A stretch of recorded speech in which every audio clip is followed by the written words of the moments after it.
essence of running a supply chain. Easier said than done. On this introduction, it gives me a real address. Like when we work with companies who are modeling their real supply chain, we'll say, well, what's the address of your factory? What's the address of your warehouse? And then we'll go there and we'll put it right there. So in this case, the VP of Sales tells you that the new store is going to be 1840 North Clybourne Avenue. I am literally just going to copy that.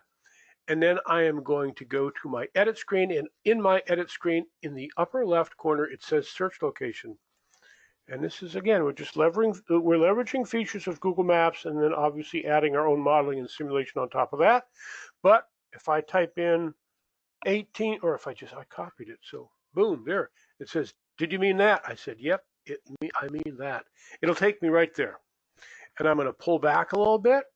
And again, in the interest of, it's a make-believe company, but it's a realistic supply chain, I put things where they really would be in the real world. I'm going to go to the satellite view. And I take a look, and there's a Trader Joe's there at the moment, but that's exactly the same kind of store as what a Cincinnati Seasonings is, basically. So that's a realistic location. When I look at the facility, this is a place where stores really are. I know I could drop it in the middle of a residential neighborhood. It's just that, why would you do that? Doesn't make any sense. But the software is not going to prevent you. You need to explain why you're doing things. Okay, so what I'm going to do is I'll say, all right, I know where that location is, so I'm going to add a new facility. To add a new facility or add a new of any one of these, add a new product, I go to product and I click new. Add a new facility, I go to facility and a chorus of click new. Yes, I click new. I'll call this the Chicago store. The type here, we have a lot of different types. They all have different default values, and they have their own little unique icons. Let's go with store.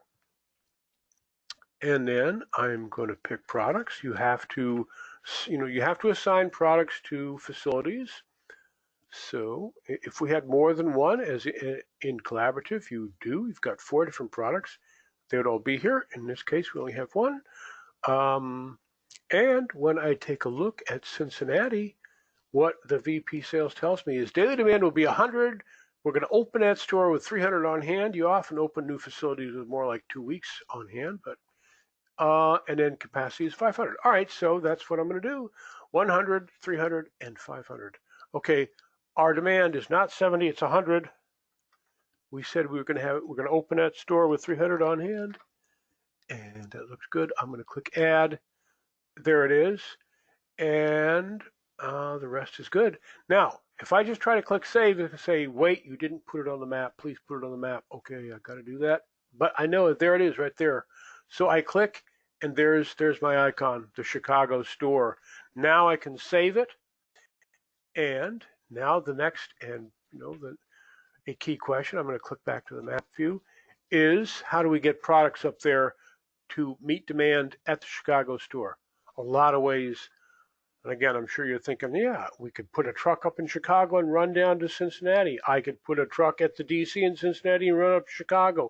I could use one of the trucks I already have running these delivery routes and add a second route, or I could extend an existing route.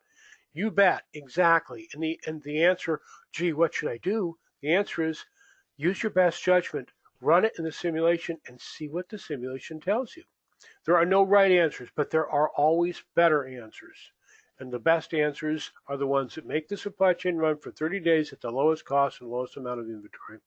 All right, again, in the interest of just doing something quickly, we're going to go to the DC. We will create a new vehicle. So I click on vehicles. I click new. And I'll call it the Chicago truck. I've done this once or twice before. I've got that right there. All right. Now, we have a lot of different vehicles we could use. Airplanes. And the airplane, when we talk about other vehicles, like ships, trains, airplanes, we're talking typically about a cargo case that would, a shipping case that would go by airplane or by truck, truck is typically, it's the trailer in the back, but on a ship, It's often on a ship, what you're going to be shipping is a 40-foot shipping container or a 20-foot container. On a train, the same thing. It's those 40-foot containers. You see them rolling by when you look at long freight trains. On an airplane, they're typically smaller. You're not going to ship heavy bulk stuff by airplane unless you have no other options.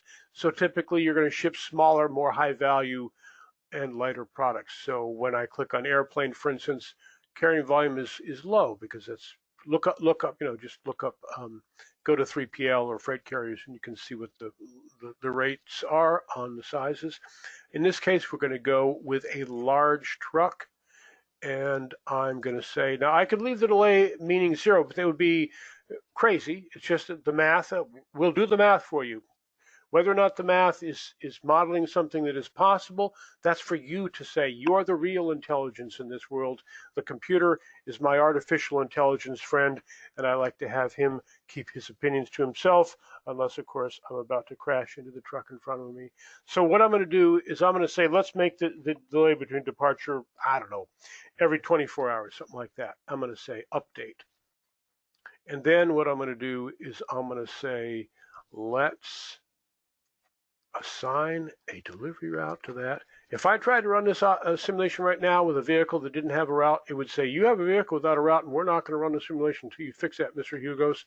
Okay, so then I could either add a route or I could delete the vehicle. I'm going to add a route in this case. I'm going to click on New. I'm going to call it the DC to Chicago route. I can send it to the Chicago, so that's where I want to go, but of course I could send it anywhere at any of the other facilities. I'm going to go Chicago. I'm going to say add that.